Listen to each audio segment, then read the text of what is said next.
We'll move on to our next session of the day titled Redefining Education for All. For this session, we would like to welcome Shantanu Sinha, Director, Product Management, Google, and Anushree Bhattacharyya, Editor, Education Brand and Marketing, Financial Express Digital. Hello and welcome to the second edition of India Education Summit, Shantanu. It's nice to have you. Far off you are, and I hope at one point you can come and attend this event in India as well. But before that happens, let's start from your early days. Okay, from MIT, you went to work for a few startups, then spent many years at McKinsey as you advise senior management of Fortune 500 companies on strategic and operational issues. And at the same time, you also tutored fourth grade students, right? So it's interesting. And this is where I want to ask you, were you always interested in education and, teaching people? And when did you actually think of moving into the space of education formally? Yeah, so thanks for having me. I'm really excited to be here, Anushree. So, I think when I think back on my career, early on, I was always interested in education. As you mentioned, when I was in school, me and Sal Khan from Khan Academy, we actually used to tutor fourth graders. We both really love learning. We love sharing knowledge with others. But early in my career, I think education always seemed like a really difficult industry to get into. So I kind of took a very different path, worked at startups, worked at McKinsey and Company. And then what brought me back was when Khan Academy was getting started back in 2010. So the background there is Sal was at a hedge fund at the time. I was at McKinsey and Company, and he had this side YouTube channel that he was just doing on the side for his cousins, just to share some knowledge and help tutor them. That started getting really popular. And when he shared with me what he was doing, but most importantly, the impact that it was having for people, it just completely sold me. I knew it was an important, like I had to get into education. The time was right. And it came from the fact that I saw that the role technology could play and how it could better people's lives in making content accessible to people all around the world. We would get letters from orphans in Mongolia, people in Africa, many parts of India, Afghanistan, just all around the world about how people found these videos, how it was so helpful to them, and how it made a huge difference in their lives. And when I saw that impact, it really just kind of pulled me into the space of education. Interesting. So, when I was reading about you, I saw that how your career has spanned across various, and I touched upon various formats of education or tech industry, whether it's being an advisor or being the foundation for Khan Academy. But education, if you see now, is in a juncture which is called a pre-COVID era and a post-COVID era, right? And between we saw it being accelerated through digital and because of what the pandemic did to us. So could you give us a sense of the scale of transformation that has occurred and the role Google has played in it and the challenges that you have come across that? Yeah, I'd say, even more than a pre-COVID and a post-COVID era, I think I've actually seen three different eras. When I was first starting with Khan Academy 10 years ago, I'd say technology was very new to schools. Very few schools, even in places like the United States, had devices. Very few schools were using technology in significant ways. And we really started seeing a shift starting in 2010, where people started using and integrating technology into classroom in some shape or form. So whether it's Gmail or Docs or Chromebooks or YouTube, over the last decade, you started to see more and more of that. And then I think over the last 2 years during COVID, it was just a dramatic kind of black swan moment that changed how people even thought about the role of technology. And I'd say it's pretty remarkable on how during that time, something like 1.5 billion students around the world were impacted by school closures. If COVID had happened just 10 or 15 years ago, it would have been a very different world. We wouldn't have had products like Meet or Zoom. We wouldn't have had products like Classroom to manage it. It would have been very difficult to even keep schools running at all. So I think over the last few years, we've seen technology advance. And during the last 2 years, the adoption has just been tremendous. And I think most importantly, it's it's been global. It's been in play in markets like we see in India, where we're just seeing a rapid rise on how people are approaching technology. So then I think as we move forward, I think the world will never be the same. I think education systems will never be the same. So many people saw how technology could help them during the last couple of years, but they also saw the challenges and where technology needs to get better. And I think as we look at the next decade, I really do think it'll be even more exciting than the last decade I spent in EDU, just because there's so much potential of how technology can play a role in really just helping schools, helping teachers, helping students, educators all around the world. So as you mentioned, there's one aspect of technology which has evolved, and of course, it has played a good role or a very important role in developing the industry. I wanted to understand, if I keep technology aside, what are the challenges you would think you faced while you were setting up the Khan Academy versus now when when you're building the Google for Education story across the world. If I keep the technology piece aside. And you mean how has education changed during Yeah, that I mean, time? what are the challenges? I mean, if you set up a startup, say about 10 years back, compared to now when you build a particular division, besides the fact that technology has evolved and now you can use it as a much better scale compared to what are the other challenges one would face? Yeah, I think I think some of the big differences I see now from before is really just the receptiveness of how education institutions, teachers, and everyone looks at using tools and other products. I think for a long time, technology is kind of embedded in different parts of our lives. We got used to the phones. We got used to how we access information on the internet, how we find information through sources like YouTube or through other places. And I think that shift over the last 10 years really just changed people's mindsets towards how they can use these products. So I do think there's much more receptiveness now than ever before on how you can really improve the system, improve the core workflow the teachers have, the way students are accessing information. It's a different way that you think about the problem than we saw in the early days when we were starting Khan Academy 10 years ago. I was reading one of your interviews and I realized that you said that one of the reasons you started your own or you built Khan Academy, besides your passion for education, was to not follow a typical corporate line of work, right? And then you came back to Google. So what made you take that transition? Yeah, so I think I think part of me definitely loves the entrepreneurial entrepreneurial startup environment. Early on in my career, I was in startups, and then part of the value or part of the excitement of Khan Academy was starting with a good friend of mine, Sal Khan, having a small team, thinking about ways that we can really, small team with a grand vision and ways that we can really have a positive impact in the world. But I think I've also spent enough time in many different places and kind of looked at what are the strengths and what are the challenges in different environments.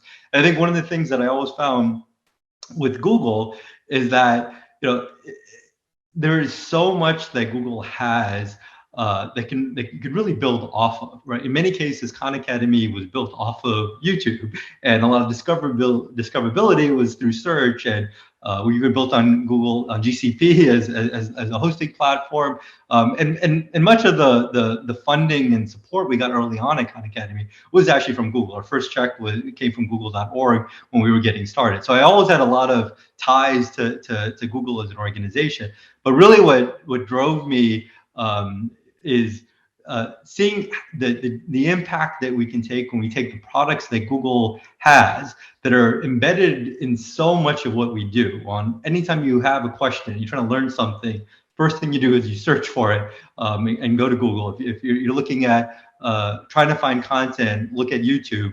the technology platform, the products we have in schools, Chromebooks, Google Classroom, really play such an integral role into how schools operate. And I think one of the things that I find super exciting about trying to drive positive impact through all the resources that Google has, you get to stand on the shoulders of giants. We don't have to reinvent things. We can really build off of these strong capabilities and really expedite the level of impact and the scale that we can drive change. So while I love the startup part and I enjoy that, what I don't miss is trying to reinvent everything from the beginning. There's a lot of things that are challenging about that. I really love the ability to leverage all the products and the scale and the technology that we have, and to really have a huge impact for people's lives. Yeah, understood. So you also spoke about the role YouTube played, in when it came to discovering content on YouTube for Khan Academy, right? This is something that I wanted to ask you, was basically, what is the role do you think YouTube is going to play in the education space? Especially when you also have a lot of edtech companies churning out content. How would you ensure that, and I'm not only talking about just from India perspective, how do you ensure that the quality is maintained, that people come and watch that content, and so on and so forth? It's a competitive space at the end of the day that YouTube is operating in. Yeah, so I'm obviously biased because I spent a lot of time both at Khan Academy and Google thinking about how to build off of YouTube or how to make it better. And I do think it is one of the reasons when I got into education, I saw the impact that video and content and accessible content that can reach all the corners of the earth, that's really easily approachable, and the impact that can have. I do think, I used to say this early on, that YouTube is a bigger impact to education than almost anything that we've seen in our lifetimes, even greater than things we've seen in human history. If you think about the size of the library and how accessible it is, it's more important than the Library of Alexandria. It's more important than many historical things, because it's really made it so that anybody can create content, anybody can teach anybody anything, and anybody in the world can access it in many different languages, in many different ways. And you see the impact. We see, such a tremendous amount of usage of educational content on YouTube that's making a really, really big difference in people's lives. So I think YouTube can play a very large role in the space. I think fundamentally one of the things that we really try to do is ensure that the content can reach people where they need it, and meet them where they are, in their local language, accessible as much as possible, available wherever it can. I think that has a huge impact in education, because that's a critical part of it.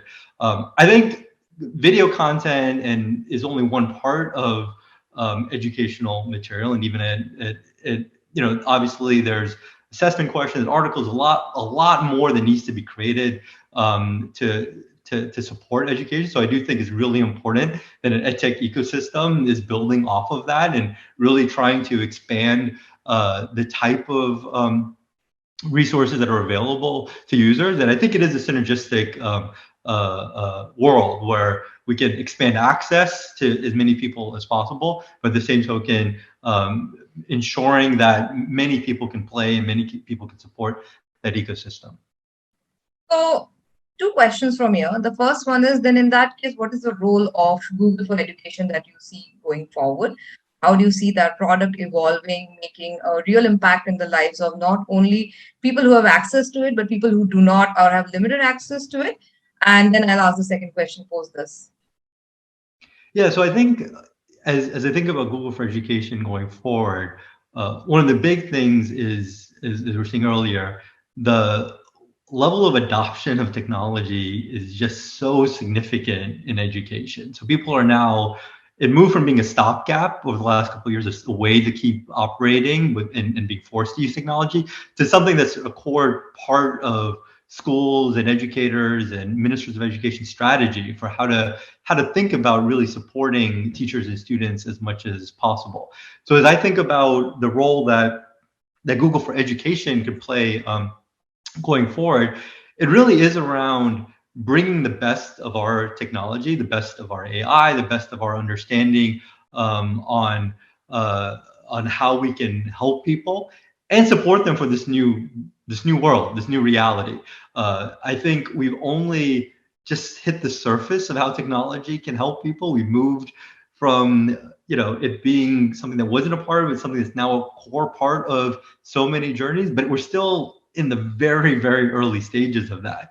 And I do think there's a lot of innovation that needs to happen. There's a lot of improvements that we can make. And I think if we look at how technology will be used in school 10 years from now, we'll imagine a very, very different world from what we're seeing today. Understood. So the next question is, now that everybody is invested in technology, do you think now that we are going back to a post-pandemic world, or we are trying to go back to one, that use of technology will pause for a little while, or will we see the growth trajectory in the same pace? Because the question is, will institute continue to invest in digital and technology from here onwards? Yeah, I think the world has been forever changed on how we use technology. It's one of those things where people started to rely on it in new ways, got used to using it in certain ways, and saw the value of it, frankly, and how important it can be to support so much of what they're trying to do, particularly for teachers when they're giving an assignment, when they're giving a quiz, when they're looking to grade coursework. So much of it, there's a role technology can play that really can support users. So I do think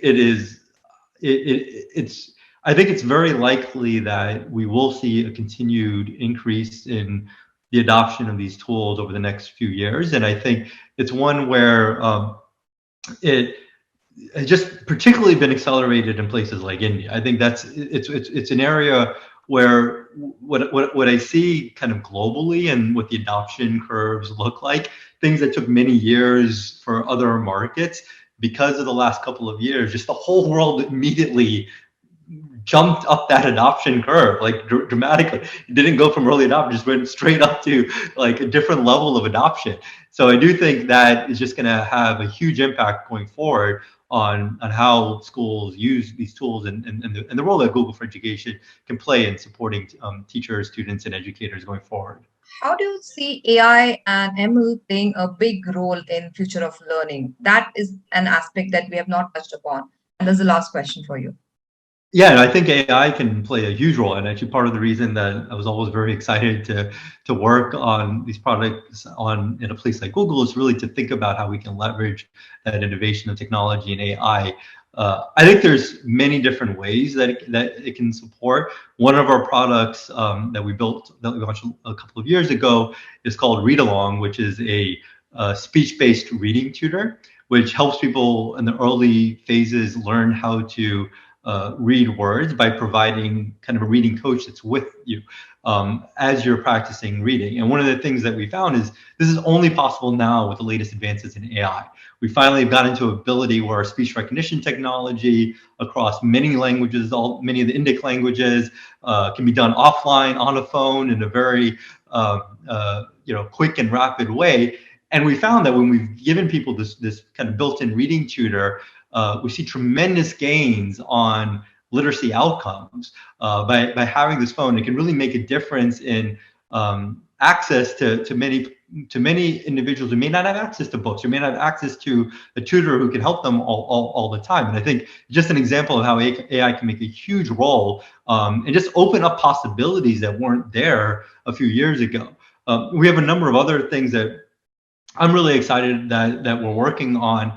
Another project that we recently announced was called Practice Sets, which is the ability for us to create worksheets that kind of have an assistant or a tutor built into them. So when a student's doing homework, we'll automatically recommend, here's a really helpful YouTube video or a short or something that's available that can help you with your homework as you're going through it. So we can make homework this interactive experience that's better for students because they get feedback and they can learn while they're doing it. And it's better for teachers because they don't have to spend as much time grading going forward, and they can get insights about how students are doing much, much faster. So I think those are ways that you can bring AI to really support what teachers and students are already trying to do, make that experience so much better and so much easier. And I think this is going to be we're still early on the advances that you see in AI, and I do think that's going to continue to be a world.